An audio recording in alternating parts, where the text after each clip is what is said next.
faz algum tempo que a FUVEST não cobra geografia física, a parte de relevo. Então, só para a gente lembrar um pouco, a gente tem os agentes internos, ou forças endógenas, ou forças estruturais, né, que são as forças de dentro da Terra. Lembrando que são três. Eu tento colocar dessa forma para a gente enxergar. A dificuldade que eu mais tinha era enxergar essa porcaria que fala, meu, planalto, planície, depressão, montanha, serra, cuesta. Mas onde as coisas estão, né? O que são essas coisas? Então eu já volto para falar um pouquinho com vocês sobre as três macroestruturas de relevo. Vocês lembram disso mais ou menos?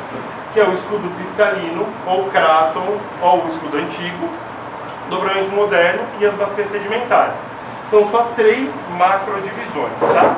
E a FUVEST sempre gosta de cruzar isso. Eu vou até passar aqui só para vocês já começarem a associar. De quem é esse mapa aqui? Alguém lembra? É uma das sequências. A gente teve o primeiro mapa que foi o do Haroldo de Azevedo, depois o do Aziz Absaber. Esse é o mais recente, de 1989, do Júlio de Ross, tá? E ele tem essas três pequenas divisões, aqui planaltos, depressões e planícies, tá? E ele faz subdivisões, não é nada muito além. Se jogar isso aqui, não se desespera. Lembra que predominantemente o Brasil ele possui bacias sedimentares, superficialmente, né? E aí você lembrando que é legal a gente destacar, por exemplo, as planícies, né, que são as planícies litorâneas, Tocantins, Araguaia do Pantanal, a planície amazônica e os planaltos aí e depressões, tá? Então, só para a gente lembrar dessa estrutura, que isso aqui é uma outra divisão. Antes eu vou falar um pouco disso. Então, gente, agentes internos. E eu sempre vai ter uma questão, ou tanto que eu vou abordar, clima, vegetação e relevo, pelo menos para a gente conversar um pouquinho amplo e lembrar de alguns detalhes. Agentes internos, gente, lembra que esse é o mais chato. Tectonismo, tá? As placas, elas estão em movimentos constantes. E a gente tinha dois nomes bizarros. Lembra orogênese e epirogênese? Vocês lembram disso? Então, orogênese, o que é? Oro, montanha, gênese, início. Então, qualquer formação de montanha por choque de placas. Tudo bem? Esse é um dos agentes internos, que é o tectonismo. Quando você tem uma obducção, o que acontece aqui? Formação de dobramento moderno. O Brasil não possui dobramento moderno, porque a gente não está no limite de placas. Tudo bem? Então, exemplo aqui, a gente tem a placa de Nazca, que é uma placa oceânica muito densa, e a placa sul-americana. Essa placa sul-americana é menos densa, ou seja, ela vai subir, forma a Cordilheira dos Andes, a outra forma uma subducção e desce. Uma obdução, dobramento moderno, uma subdução, uma fossa oceânica, beleza? Pode acontecer também no tectonismo duas placas se chocarem e subirem, e aí a gente vai ter duas obduções, tudo bem? Exemplo disso, formação do Himalaia, né? Você tem aqui a placa eurasiática com a placa indiana, as duas são menos densas, as duas sobem. Então o Everest até hoje ele está subindo, ele está ficando gigantesco. O que modela esse relevo? O intemperismo. Então ele está em constante subida, porém também desgastado. Duas obduções, dobramento moderno. Terceiro tipo de tectonismo por orogênese, só que aí não é uma formação de montanha, ele forma uma fossa. Duas placas oceânicas, as duas descem, formação da Fossa das Marianas, que é o ponto mais baixo do planeta Terra. Essa é a parte mais cri-cri. Então, tectonismo, a gente tem formação de dobramentos modernos ou fossas oceânicas quando há o choque de placas.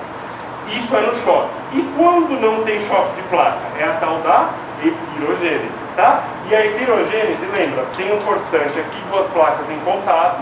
Essa placa aqui, ou ela pode descer, é uma epirogênese negativa, ou ela pode subir, uma epirogênese positiva. Lembra que tem um nome bizarro, gente, e eu não estou falando disso aqui à toa. O FUVEST gosta disso por causa do Aziz Absaber, tá? Que é o expoente da geografia física brasileira que a gente conheceu, tá?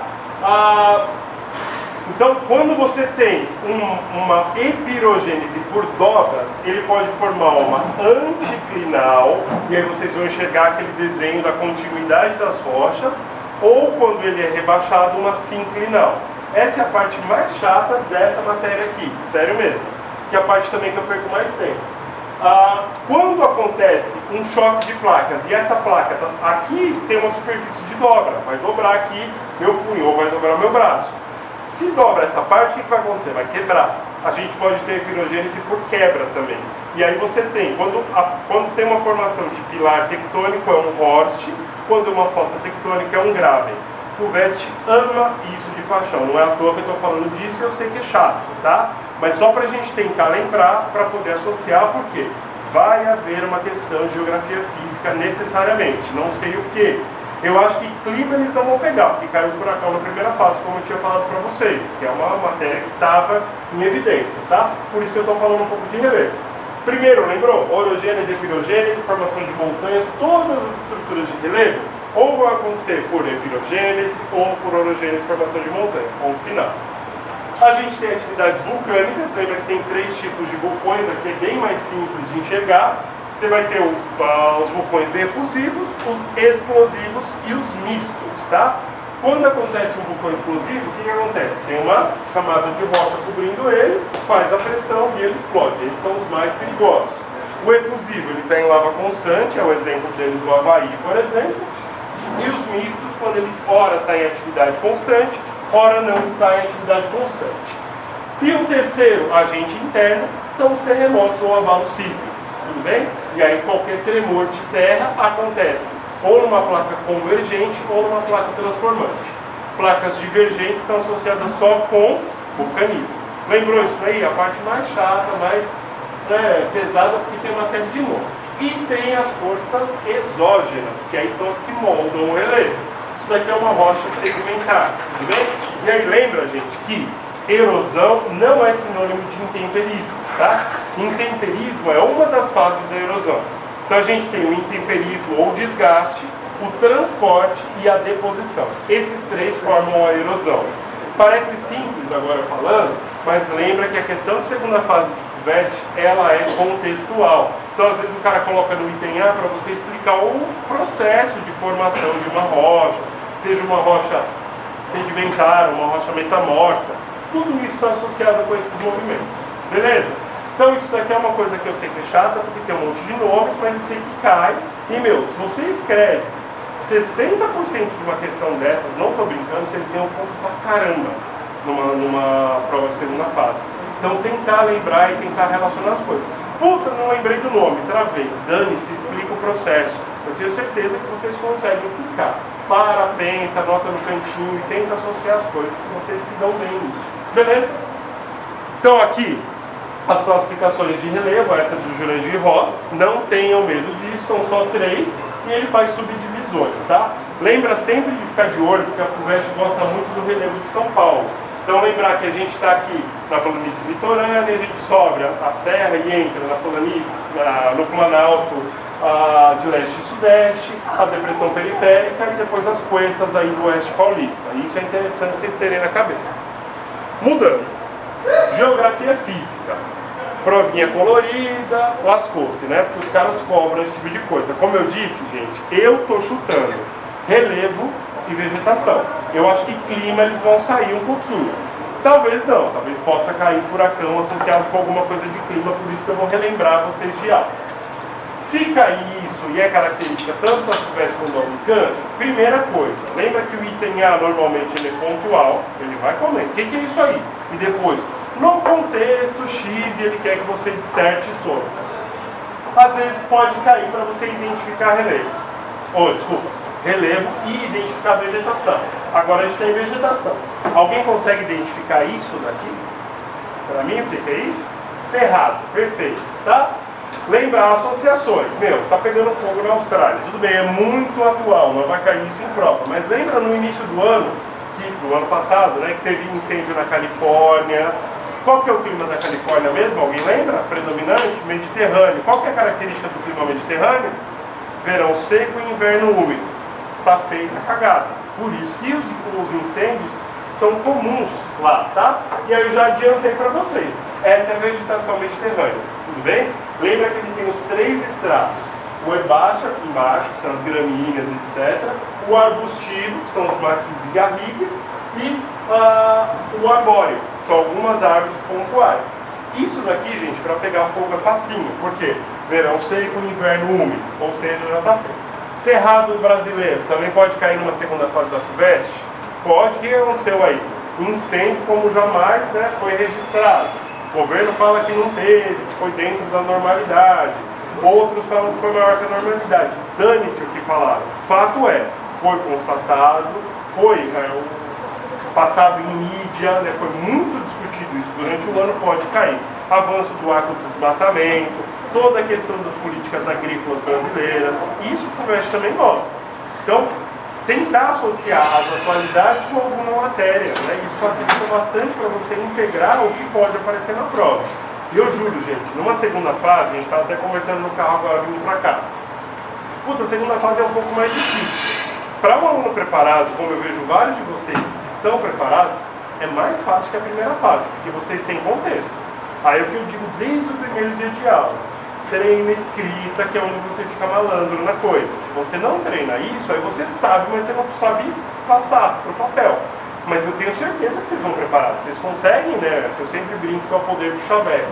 Você sabe escrever. Você consegue escrever. Você pode não lembrar o nome, você pode não saber. Putz, você consegue escrever. Você consegue explicar nas suas palavras. E é isso que conta para uma FUVEST, para uma Unicamp na segunda fase, tá? Então ali é o Mediterrâneo e aqui. Alguém se lembra qual que é esse tipo de vegetação? É sempre essa que dá branco em vocês. Uma das que dá branco, mas essa daqui sempre dá. Que ela é simples, mas trava. Não tem no Brasil. Alguém lembra? Pode chutar, eu não vou bater em ninguém aqui, porque eu ainda não estou bêbado. A hora que eu ficar bêbado, eu vou arrumar bêbado. E aí? Qual? Boreal? Não. Lembra o que é a floresta boreal? São as taigas ou pinheiros. Então a gente teria o quê? As folhas aciculifoliadas, blá blá blá, aquelas folhinhas em forma de agulha. Essa daqui é aquela vegetação das 4 estações bem definidas, que você tem o domínio das caducifoliadas, lembra disso? Floresta temperada, tela de descanso do Windows, que eu sempre brinco com vocês, tá? Você tem aqui o que? A folhagem perdendo a coloração, chega o outono, as folhas caem, depois elas retornam na primavera.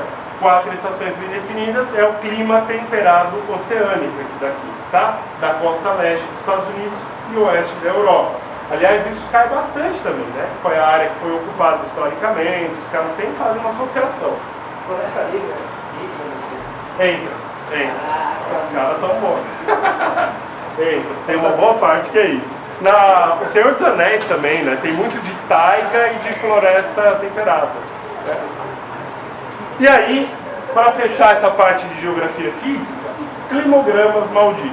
Que vocês odeiam ler, mas que cai também. Eu fujo um pouco, porque a primeira fase já pegou furacão e tal, mas às vezes eles pegam o embalo e vão ficar só no clima mesmo, tá? Que clima é esse? Vocês conseguem matar assim? Pensa antes de falar. Chute no além, né? Gente, pensa, o que é o tracinho? Temperatura. Barrinha, precipitação, chuvas, mensais. Ó como vocês travam de bobeira. Você sabe o que é sim. Verão, seco, inverno úmido. Alguém pode me falar qual que é o clima? Pode sim, pode falar. Acabamos de falar. Mediterrâneo, não tem erro, gente. É o clima que estava em evidência no começo do ano, né? Que está suscetível a incêndios e etc, etc. Isso eu acho que pode cair bastante. Meu, não fica com medo. Verão.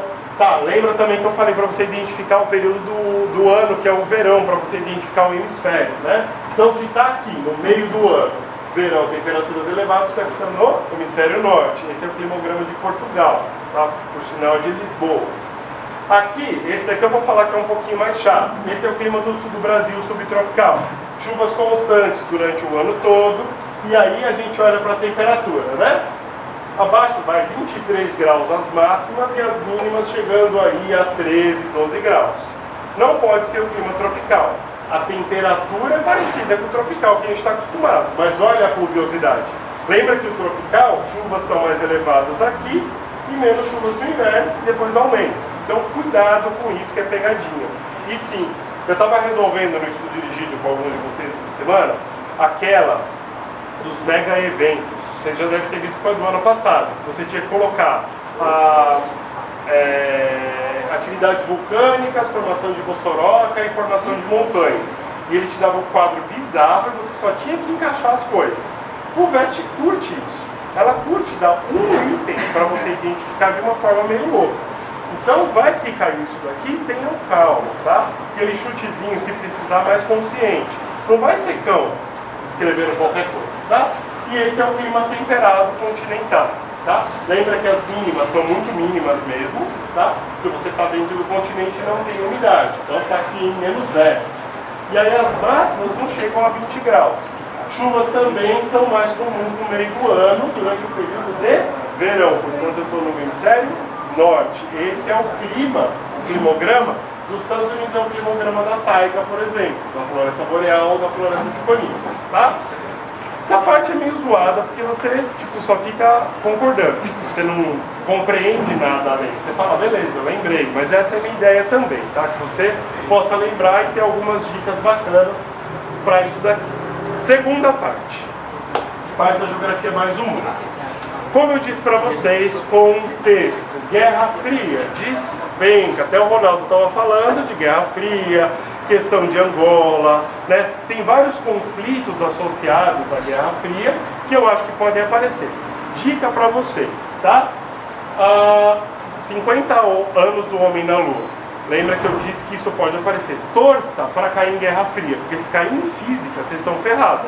Calcular, né, o tempo de deslocamento do homem para a Lua. Eu não sei fazer isso.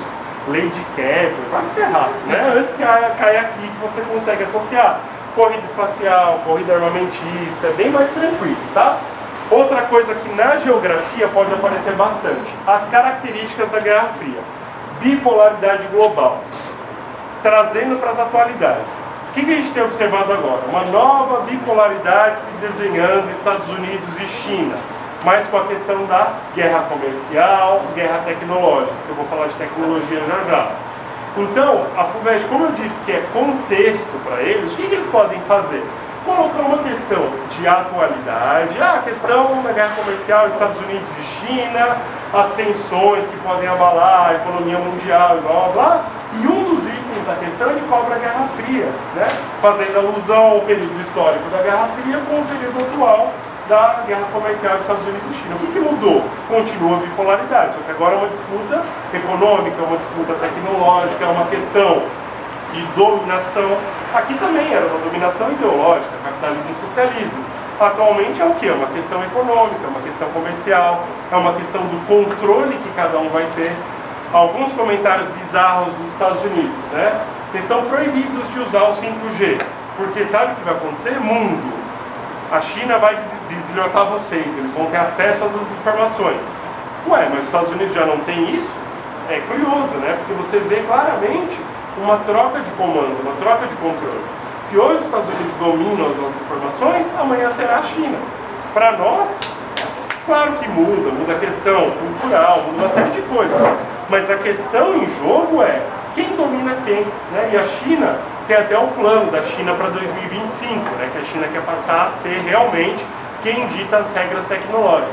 E é daqui 5 anos. Já tem o 5G, que é a internet das coisas, que em paralelo trabalha com a ideia da quarta revolução industrial ou a indústria 4.0, que a gente vai conversar já já. Beleza? Outras coisas que podem cair em geografia. Conflitos regionalizados durante a Guerra Fria. Isso é muito comum. Guerra do Vietnã pode aparecer no contexto de Guerra Fria. Invasão soviética ao Afeganistão. Essa eu chuto bastante, assim, aquele chute certeiro. Por quê? Formação da Al-Qaeda e do Talibã. Foi graças a essa invasão. Lembra que ela ocorreu em 1979 e ela durou até 1989. E nesse contexto lá no Afeganistão, vários grupos de diversos países se juntaram para tentar expulsar os soviéticos da região. Foram armados pelos Estados Unidos e aí surgiram dois grupos. Surgiu a Al-Qaeda, funcionamento em células bem espalhadas, e o Talibã funciona propriamente no Afeganistão. Tá? Lembra que o Talibã está voltando um pouco mais forte agora, que os Estados Unidos invadiram o Afeganistão em 2001, fizeram cagada, foi ontem o ataque ou foi hoje? Foi de madrugada, né? Então, pode dar pau de novo. Lembra que tem grupos que atuam ali, né? Que é o caso do Hezbollah, que indiretamente está lá, então a gente pode ver isso acontecer. Ah, mas eu quero derrubar um governo autoritário no Irã, uma teocracia xiita. E você pode gerar uma guerra civil nesse contexto, porque tem vários grupos batalhando pelo poder. E você radicalizaria mais ainda esses grupos. Então a história vai se repetindo. Fica de olho, porque isso pode cair em prova para vocês se lembrarem algumas coisas, tá? Outras coisas de contexto de Guerra Fria, e isso eu estou falando mais talvez em história do que em geografia, não sei se funciona bem assim a história. Revolução Cubana, eu disse para vocês, 1959, a geografia às vezes gosta de colocar datas assim, ano de 2019, a prova vai ser em 2020, mas é em referência ao vestibular de 2019, tá? Revolução Cubana e a Revolução Iraniana. Fica de olho nessas duas coisas, eu dei isso em aula para vocês, mas tenta lembrar e trabalhar com essas ideias que tem esse contexto de Guerra Fria.